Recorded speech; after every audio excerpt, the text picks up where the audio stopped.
కామారెడ్డి జిల్లా మాచారెడ్డి మండలంలోని బండ రామేశ్వరపల్లి గ్రామంలో శ్రీ రాజరాజేశ్వరి దేవాలయం 800 సంవత్సరాల క్రితం వెలిసిందని, దీనికి పూజలు ఖర్చుల నిమిత్తం గ్రామస్తులు చందాల ద్వారానే జరుగుతున్నాయని, కనీసం ఇప్పటికైనా ప్రభుత్వం నుండి ఆలయ ఖర్చుల నిమిత్తం నిధులను మంజూరు చేయాలని గ్రామస్తులు కోరుతున్నారు.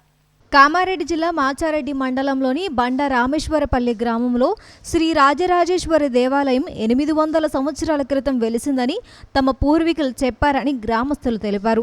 కాకతీయ రుద్రమదేవి పరిపాలనలో కర్ణాటక శాసనాల ప్రకారం ఇక్కడ ఆలయాన్ని స్థాపించడం జరిగిందని ఆలయ కమిటీ అధ్యక్షులు అంజయ్య తెలిపారు. ఈ సందర్భంగా ఆలయ పూజారి మహేష్ పంతులు మాట్లాడుతూ, ప్రతి సోమవారం మాఘమాసం రోజున మహాశివరాత్రి రోజున పెద్ద ఎత్తున భక్తులు ఇక్కడికి వచ్చి పూజలు జరుపుకుంటారని వారు తెలిపారు. ఇంత పురాతనమైన దేవాలయంకు ఎటువంటి నిధులు రాలేవని, ప్రతి సంవత్సరం తమ గ్రామ ప్రజల సహకారంతోనే పూజలు నిర్వహిస్తున్నామని, ఇప్పటికైనా టీఆర్ఎస్ ప్రభుత్వం తమ దేవాలయాన్నిపై దృష్టి సారించాలని వారు ఆవేదన వ్యక్తం చేశారు. కామారెడ్డి జిల్లా ఎమ్మెల్యే గంప గోవర్ధన్ చొరవ తీసుకుని తమ దేవాలయానికి నిధులు ఇప్పించాలని వారు కోరారు.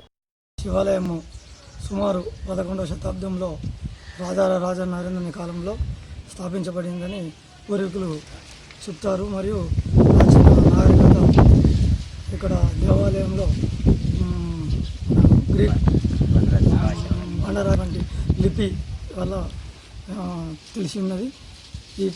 ఈ దేవాలయంకు కాకతీయ రుద్రమాదేవి ఆస్థాన కవిగా ఉండి ఔరంగజేబు కాలంలో పతనమైనట్టుగా పూర్వీకులు చెబుతారు.